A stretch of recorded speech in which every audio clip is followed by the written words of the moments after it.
हमको तो डाउट है कि उनका राहुल गांधी से बात होता भी है कि नहीं। तो सबसे पहले देखिए, ठीक है, सुनने में आ रहा है कि इरफान दा मंत्रिमंडल संभालने जा रहे हैं, तो पहले उनको बधाई देते हैं और उनको कहेंगे कि थोड़ा सा अब ये जो कॉमेडी वाला बात करते हैं ना, देखिए इरफान दा नो डाउट उनको लोग इसीलिए फॉलो करके रखे हैं कि दिन भर का तनाव को मुक्त करें उनको सुन। तो उनको बोलेंगे थोड़ा आप सीरियस पर्सन बनिए।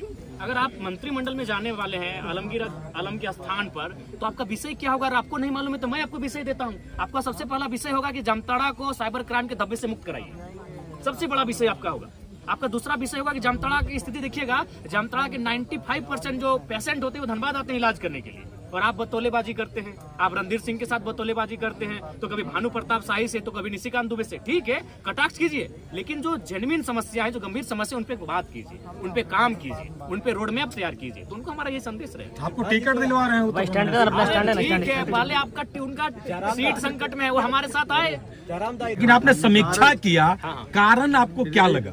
देखिए, समीक्षा में कारण यही लगा कि इस बार जो देश का माहौल अभी भी इस बार रहा कि हम लोग देखिए, हम लोग वोट अपनी रास्ता कहाँ तैयार कर रहे थे। अगर मैं गिरिडीह लोकसभा की बात करूं तो 3.25 लाख से 3.5 लाख एनडीए वोटर है। एनडीए का प्रत्याशी कोई रहे, आपराधिक मामला रहे, वो अच्छा काम करे या ना करे, वो अगर पैरासूट से भी आए, अगर वो कन्याकुमारी और कश्मीर से भी अगर आके गिरिडीह में चुनाव लड़ता तो उसको 3 लाख 3.5 लाख वोट आते ही आते हैं। तो यानी एक वोट आपका था एनडीए का जो 3.5 लाख के आसपास खड़ा हो रहा है। प्रत्याशी से कोई मतलब नहीं, अच्छा है बुरा है, काम करे ना करे, कोई मतलब नहीं है। और ठीक उसके उल्टा भी 3 लाख वोट खड़ा है कि हम एनडीए को नहीं देंगे। तो उन 3 लाख वोटों के बीच अगर जरा मतलब 3.5 लाख वोट कर ले आता है, तो बहुत बड़ा कलेजा, जिगर और बहादुरी का काम है। हम लोग एक जो नई पहचान बनाए, बहुत चैलेंजिंग विषय था, क्योंकि आप किसी भी लोकसभा में देख लीजिए 3 लाख वोट एनडीए का है और 3 लाख ठीक इस विचारधारा के विपरीत वोट है। और उस भीड़ में आप एंट्री करते हैं बिना किसी संसाधन के, बिना किसी बूथ मैनेजमेंट के, बिना किसी टीम के, और आप उसी के अनुपात में वोट लेके आते हैं। ये हमारे लिए गौरव का विषय है। देखिए, हम उन्हीं के सवाल पे चलेंगे। थोड़ा सा हालांकि आपको खराब लग गया था, खराब नहीं लगेगा, क्योंकि जो हम लोग महसूस कर रहे हैं कि आप विधानसभा चुनाव में अब उतर रहे हैं। अब बात है शहरी क्षेत्र का, ठीक है, ग्रामीण क्षेत्रों में आपकी पकड़ है, लेकिन शहरी क्षेत्र जो है, जो बाहरी भीतरी का एक धब्बा आप पे लग गया है, इसको कैसे आप धोएंगे? देखिए, एक बात हम स्पष्ट कह रहे हैं, ये लड़ाई बाहरी भीतरी की कब रही? हमने ये कहा कि जिस प्रकार, अच्छी बात बताइए, आज भारतीय जनता पार्टी जिसकी आप बात करते हैं, उड़ीसा में किस आधार पे चुनाव जीता? क्या किसी को आइडिया है? क्योंकि लोकसभा का चुनाव था, इसीलिए उड़ीसा का मैसेज किसी तक नहीं आया। भारतीय जनता पार्टी ने किस बेस पे उड़ीसा का चुनाव जीता? अभी कहाँ 5 बार के सीएम पटनायक जी 5 बार के काबिल सीएम को पटकनी दिया, क्या आधार था? पांडियन, बीके पांडियन, जो कह सकते हैं कि क्योंकि ये तो विवाहित शायद नहीं है माननीय मुख्यमंत्री, मुझे उतनी जानकारी नहीं, उनका बच्चा शायद नहीं है, तो उनको अडॉप्ट कर रहे थे एज सीएम। पांडियन कौन है? साउथ के हैं। बीजेपी उड़ीसा में क्या नारा देती है कि साउथ इंडियन उड़ीसा में नहीं चलेंगे। तो हम भी वही चाहते हैं कि कोई भी पूरे भारत के लोग यहाँ आए, अपना व्यवसाय करें, रहे खाएं, लेकिन नेतृत्व झारखंड के मूलवासी करेंगे। यही बीजेपी का नारा है। पब्लिक जनता को लेके आप क्या संदेश जनता को हम स्पष्ट कहेंगे, बिल्कुल आप ये जो भाव उत्पन्न हो रहा है, चूंकि हमारे भी लोकसभा में ये आया था कि जयराम जीतेगा तो आपको बस में बैठ के घर जाना होगा, बिल्कुल ये गलत बातें हैं। आप जहां रहते हैं, वहां आप जिस नौकरी को करते हैं, आप जहां लीगली तरीके से रहते हैं, स्वागत है आपका। हमारे लोग भी लगभग 16 से 18 लाख लोग प्रदेशों में रहते हैं, ऐसा नहीं है ये केवल भ्रम है। लेकिन हाँ, नेतृत्व का अवसर इस राज्य के लोगों को मिले, ये सबको स्वीकारना होगा। टाइगर, एक सवाल है, गोमिया विधायक लंबोदर महतो बोल रहे हैं कि आप झारखंड मुक्ति मोर्चा के इशारे पे काम करते हैं। अच्छा, तो झारखंड मुक्ति मोर्चा के इशारे पे काम करते हैं, तो डुमरी में हमको 90,000 वोट कैसे आता? एक पीएचडी वाले व्यक्ति अगर इस प्रकार का बयान दे रहे हैं तो हमको लगता है उचित नहीं है। टुंडी में हमको 60,000 वोट फिर कैसे आ जाता?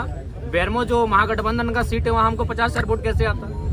बोलते उपचुनाव में जब कैसे सीट नहीं, हमने स्पष्ट कहा है कि हमारा पहला चुनाव किसी की मौत पे नहीं लड़े। वहाँ स्वर्गीय जगन्नाथ महतो की मृत्यु हुई थी, और हम लोग पहला चुनाव शुरुआत किसी की मौत से करें, ये हमारा, चूंकि हम लोग सिद्धांतिक पॉलिटिक्स करेंगे, चुनाव हार जीत से ऊपर। अगर हम लोग को केवल चुनाव ही फोकस होता तो मैं आपको बताना चाहूंगा, एक पार्टी ने तो हमको यहाँ तक कहा था कि अगर आप नहीं लड़ेगा तो देवेंद्र जी को मना दीजिए, आप एक लड़का हमको दे दीजिए चुनाव लड़ने के लिए, हम लोग को प्रत्याशी नहीं मिल रहा है। तो अगर हम लोग को सांसद बनना होता तो आज जयराम महतो के साथ आप नहीं बैठे होते, आज सांसद जयराम महतो के साथ आप बैठे होते, क्योंकि मुझे भी आइडिया है कि किस सीट को कौन निकाल सकता है। दोनों दलों ने हमें सीधा ऑफर दिया था, एकदम सीधा, दिल्ली से डायरेक्ट टेलीफोन था, एक से हमारा 18 मिनट टॉक हुआ था, एक से 4 मिनट 45 सेकंड टॉक हुआ था कि आप लड़िए हमारी, और ऐसा नहीं कि आप एक सीट से, क्योंकि हमने नेता नहीं रहे भैया, जनता का आशीर्वाद है, हम लोग जन नेता हैं, किसी सीट से चुनाव लड़ने का वादा रखते हैं, 4-5 सीटों से चुनाव लड़ने का वादा रखते हैं। और उन्होंने वही ऑफर दिया था कि आप गिरिडीह से लड़िए, आपका मन हो धनबाद लड़िए, आपका मन हो रांची चले आइए। इसी से जुड़ा हुआ सवाल है। गांडे से भी आप नहीं आगे उतारे। आप मर्ज नहीं करेंगे अगर जीतते हैं चुनाव तो, जैसे देखिए नहीं, हम लोग हाथ जीत से ऊपर की पॉलिटिक्स करने के लिए आए हैं, कोई मर्ज नहीं करेंगे दादा।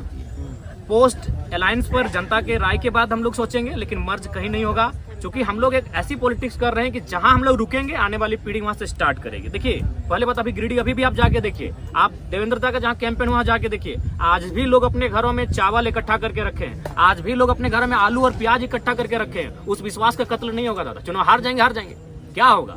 यहाँ जीने के लिए कोई थोड़ी आया है, लेकिन उन भरोसे के साथ उन भरोसे का कत्ल नहीं किया जाएगा। हम लोग सैद्धांतिक पॉलिटिक्स करने आए हैं। बोले तो अगर हमको अपनी महत्वाकांक्षा होती, हम संसद में होते। आज हम संसद में होते, जब 3.5 लाख वोट हम अकेले ला सकते हैं, अपने दम पर ला सकते हैं, तो दोनों पार्टियां हमें टिकट कर रही थी। आराम से एनडीए और यूपीए को चयन करते किसी सीट से और निकल जाते, संसद भवन में कमरा भी मिल जाता और झारखंड की समस्याओं को उस पार्टी से रख देते। लेकिन उस भरोसे का क्या होगा? जो 85 साल की बूढ़ी महिलाएं आज खाना नहीं खा पा रही हैं। हम कई बार उनसे मिलने गए कि अभी चुनाव बहुत है, हम लोग अभी 29 साल के आगे भी चुनाव लड़ेंगे। रो रही हैं, 5-6 साल की बच्चियां रो रही हैं कि नहीं कैसे हार गए टाइगर।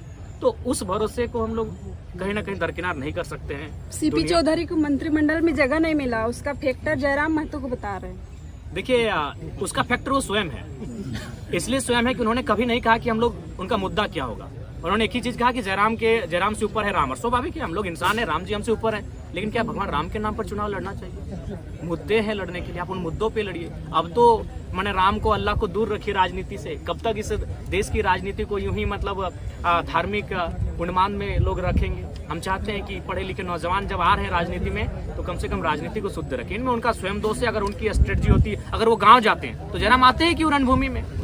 अगर आज माननीय सांसद महोदय गांव जाते हैं, लोगों के बीच बैठते हैं, तो जयराम महतो क्यों आते हैं? एक 29 साल का लड़का जिसका अभी तक आज 1 साल हम लोग का पूरा हो रहा है, पार्टी का मैंने निर्माण किया हुआ, 1 साल में यहाँ तक कैसे आता मैडम बताइए? कहीं ना कहीं उनकी खामियां हैं, उनको बोलिए। और साथ ही साथ सबको संदेश देंगे कि आपका जो पॉलिटिक्स करने का तरीका है उसको भी बदलिए। आप जनता से कटे हैं, आप में और जनता में अंतर है। आपका महल 18वें तल्ला पर है और जनता आज झुग्गी झोपड़ी में रहती है।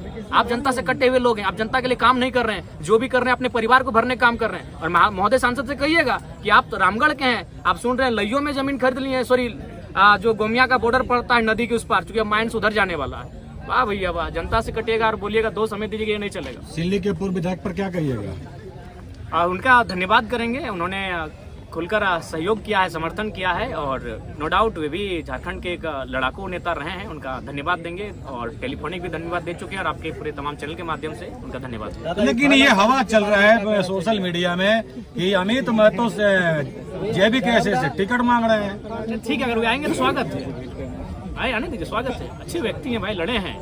और हाँ, आप कुछ दादा एक सवाल है, एक सवाल। अमित महतो गिरिडीह में जाके खुलेआम सपोर्ट करते हैं, रांची में क्यों सपोर्ट नहीं करते खुलेआम? नहीं, उस समय शायद वो क्षेत्र में नहीं थे, मेरे भी वहाँ नहीं आए, वो सिर्फ सोशल मीडिया में ही किए थे।